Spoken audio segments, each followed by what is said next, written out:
आज के रामकृष्ण वचनामृत के पाठ में श्री रामकृष्ण देव जिस बात पर विशेष फोकस करते हैं वो है कि हम सभी को ईश्वर के अधिक से अधिक समीप रहना चाहिए, क्योंकि ईश्वर के अधिक से अधिक समीप जो रहता है, तो उन्होंने उदाहरण दिया है, बहुत साधारण उदाहरण वे दिया करते थे। उन्होंने उदाहरण दिया है कि जिस प्रकार चक्की में कीली के पास जो गेहूं होता है वो नहीं पिसता, और चक्की काल रूपी चक्की में वो नहीं पिस पाता है, वो बच जाता है। कीली को उन्होंने ईश्वर का प्रतीक माना है, और उसके समीप जो गेहूं है वो नहीं पिसता। तो इसलिए इसी प्रकार हम सभी को उस ईश्वर रूपी कीली के समीप होना चाहिए। और वास्तव में ये समीप जो होना होता है ये अपने आप होता है, इसमें किसी प्रकार का अभिनय और किसी प्रकार की चालाकी और किसी भी प्रकार की बुद्धिमत्ता नहीं चल सकती। इसको एक छोटी सी कहानी से समझा जा सकता है। जैसे एक बार एक चोर था और उसने चोरी छोड़ दी और ईश्वर में वो तल्लीन हो गया। तो उसका एक पुत्र था, लेकिन वो चोरी में ही उत्सुक रहता था। तो उसने अपने पिता को कहा कि मुझे कहीं चोरी करनी है और चोरी करने के लिए आप अनुभवी हैं, तो मुझे आप सिखाइए। तो उसने कहा कि मैंने चोरी करना बहुत पहले छोड़ दिया है।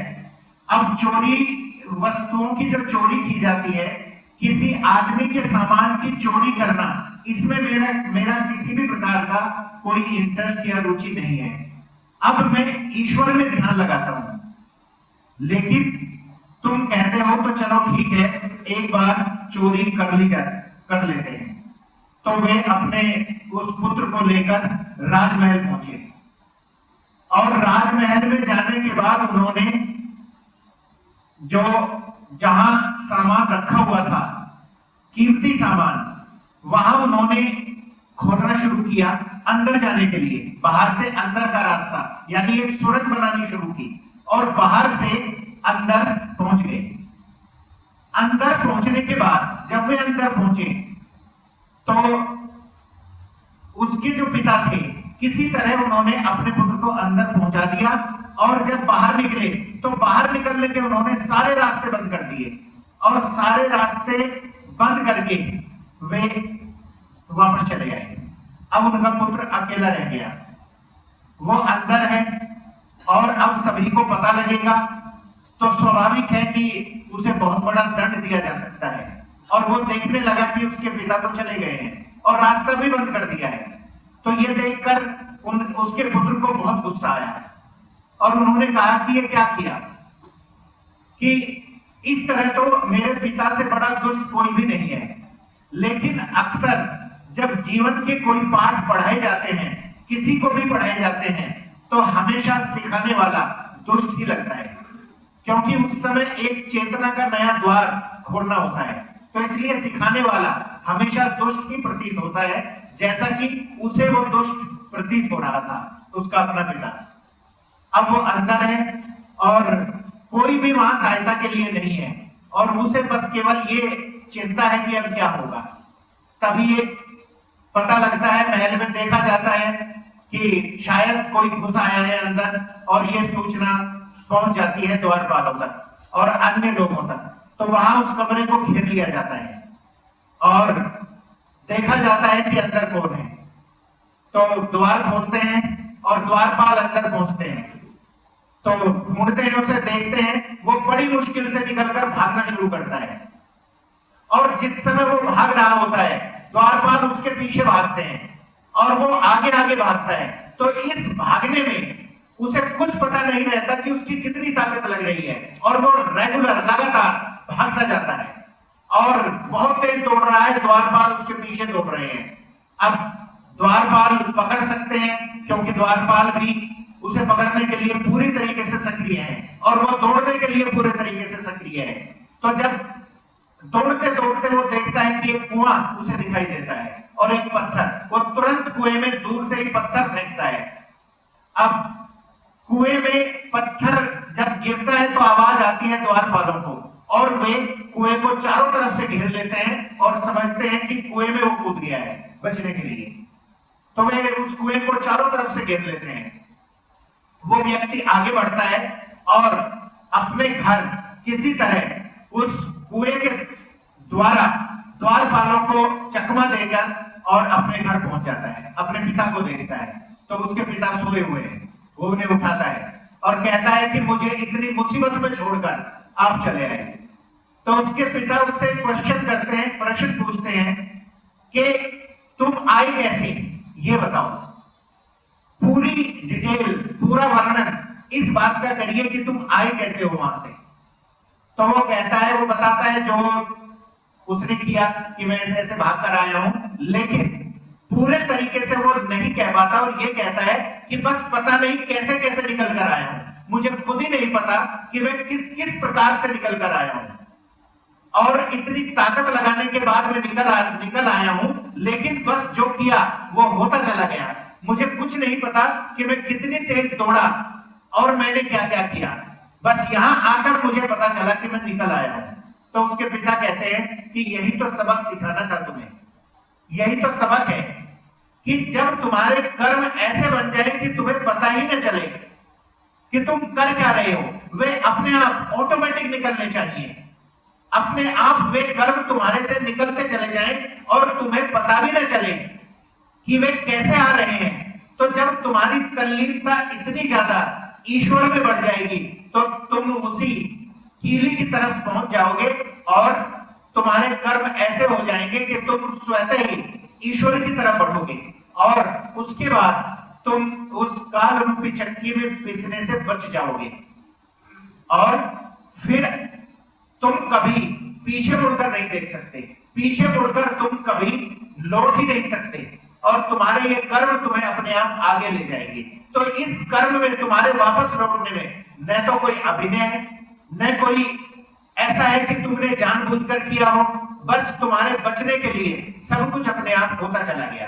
तो इसी प्रकार तुम्हारी एक अंदर की चेतना इस तरह की होनी चाहिए कि कर्म अपने आप से खुद से बाहर निकले और वो ईश्वर के ध्यान में हो, तो वही ध्यान है और वही ध्यान लग जाता है। तो इस तरीके से उन्होंने उसे समझाया। तो इसी प्रकार रामकृष्ण देव कह रहे हैं कि हमें इसी तरीके से कार्य करना चाहिए, और जब हम इस तरीके से कार्य करते हैं तो अपने आप ईश्वर रूपी कीली के नजदीक पहुंचने शुरू हो जाते हैं। इसमें न तो कहीं चालाकी चलती, न कहीं बुद्धिमानी चल सकती, क्योंकि चालाकी भी तुम्हारी किसी भी कार्य की नहीं होती, और बुद्धिमानी कोई भी व्यक्ति अपनी बुद्धि उतनी ही दिखा सकता है जितनी उसमें बुद्धि है, और संपूर्ण ब्रह्मांड को जो संभाले ऐसी बुद्धि किसी भी व्यक्ति में नहीं होती सिवाय ईश्वर को छोड़कर। इसलिए हम जीवन में धोखा भी पाते हैं, धोखा भी खाते हैं, सब कुछ होता है। तो इसलिए बिना किसी बुद्धिमानी के, बिना किसी चालाकी के कार्य इस तरीके से करते जाना चाहिए जो स्वतः ही निकले, लेकिन वे ईश्वर के अनुरूप हों। तो आज के इस प्रसंग का यही अर्थ है।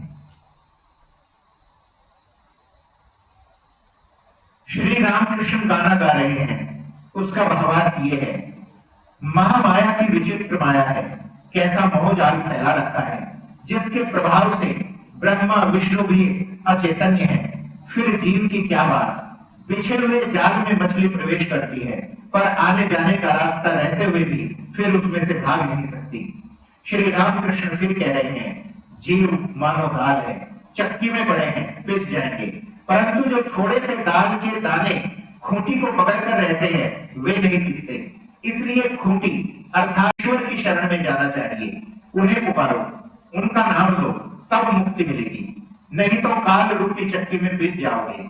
श्री रामकृष्ण फिर गाना गा रहे हैं, मां भव सागर में पड़कर शरीर रूपी है नौका डूब रही है। हे शंकर, माया की आंधी और मोह का तूफान अधिकाधिक तेज हो रहा है। एक तो मन रूपी माझी अनाड़ी है, उस पर 6 रवैये गंवार है। आंधी में मझधार में आकर डूबा जा रहा हूं। भक्ति का डांड टूट गया, श्रद्धा का पाल फट गया, नाव काबू से बाहर हो गई। अब मैं उपाय क्या करूं? और तो कोई उपाय नहीं दिखता, सोचकर लाचार हो रहा हूं। तरंग में तैरकर श्री दुर्गा नाम रूपी भेले को पकड़ता हूं। विश्वास बाबू बहुत देर से बैठे थे, अब उठकर चले गए। उनके पास काफी धन था, परंतु चरित्र भ्रष्ट हो जाने से सारा धन उड़ गया। अब स्त्री कन्या आदि किसी को नहीं देखते हैं। बलराम के उनकी बात उठाने पर श्री रामकृष्ण बोले, वह अभागा दरिद्री है। गृहस्थ के कर्तव्य हैं, ऋण है, देव ऋण, पितृ ऋण, ऋषि ऋण, फिर परिवार का ऋण है। सती स्त्री होने पर उसका पालन पोषण, संतान जब तक योग्य नहीं बन जाते हैं तब तक उनका पालन पोषण करना पड़ता है। साधु ही केवल संचय नहीं करेगा, पंछी और दरवेश संचय नहीं करते हैं, परंतु मादा पक्षी के बच्चा होने पर वह संचय करती है। बच्चे के लिए मुख से उठाकर खाना ले आती है। बलराम ने कहा, अब विश्वास बाबू की साधु संग करने की इच्छा है। श्री रामकृष्ण ने हंसते हुए कहा, साधु का कमंडल 4 धाम घूमकर आता है, परंतु वैसा ही कड़वा का कड़वा रहता है। मलय की हवा जिन पेड़ों को लगती है वे सब चंदन हो जाते हैं, परंतु सेमल, बड़ आदि चंदन नहीं बनते। कोई कोई साधु संग करते हैं गांजा पीने के लिए। साधु लोग गांजा पीते हैं, इसलिए उनके पास आकर बैठते हैं, गांजा तैयार कर देते हैं और प्रसाद पाते हैं। सभी हंसते हैं। श्री रामकृष्ण ने जिस दिन किले वाले मैदान में सर्कस देखा, उसके दूसरे दिन फिर कलकत्ते में शुभागमन किया। बृहस्पतिवार 16 नवंबर 1882, कार्तिक शुक्ला षष्ठी। आते ही पहले पहल ग्राम घंटा में षडभुज महाप्रभु का दर्शन किया। वैष्णव साधुओं का अखाड़ा है। महंत है श्री गिरिधारी दास। षडभुज महाप्रभु की सेवा बहुत दिनों से चल रही है। श्री रामकृष्ण ने तीसरे प्रहर दर्शन किया। सायंकाल के कुछ देर बाद श्री रामकृष्ण शिमूलिया निवासी श्री राजमोहन के मकान पर गाड़ी से आ पहुंचे। श्री रामकृष्ण ने सुना है कि यहाँ पर नरेंद्र आदि युवक मिलकर ब्रह्म समाज की उपासना करते हैं, इसलिए वे देखने आए हैं। मास्टर तथा और भी 2-1 भक्त साथ है। श्री राजमोहन पुराने भक्त है। श्री रामकृष्ण नरेंद्र को देख आनंदित हुए और बोले, तुम लोगों की उपासना देखूंगा। नरेंद्र गाना गाने लगे। युवकों में से श्री प्रिय आदि कोई उपस्थित थे। अब उपासना हो रही है। नव युवकों में से एक व्यक्ति उपासना कर रहे हैं। वे प्रार्थना कर रहे हैं, भगवान सब कुछ छोड़ तुम में मग्न हो जाओ। श्री रामकृष्ण को देख संभवतः उनका उद्दीपन हुआ है, इसलिए सर्व त्याग की बात कह रहे हैं। मास्टर श्री रामकृष्ण के बहुत ही निकट बैठे थे। उन्होंने ही केवल सुना। श्री रामकृष्ण मृदु स्वर में कह रहे हैं, सो तो हो चुका। श्री राजमोहन श्री रामकृष्ण को जलपान के लिए मकान के भीतर ले जा रहे हैं। धन्यवाद।